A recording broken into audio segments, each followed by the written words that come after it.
Mai bine puțin cu dreptate decât mari venituri cu strâmbătate.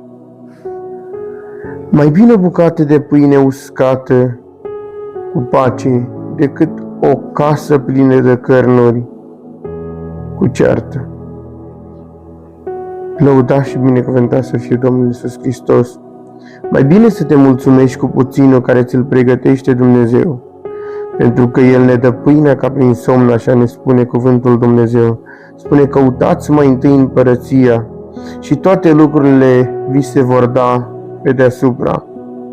Mulțumește-te cu puțin, mulțumește-te cu ce-ți pregătește Domnul, că așa vei fi binecuvântat.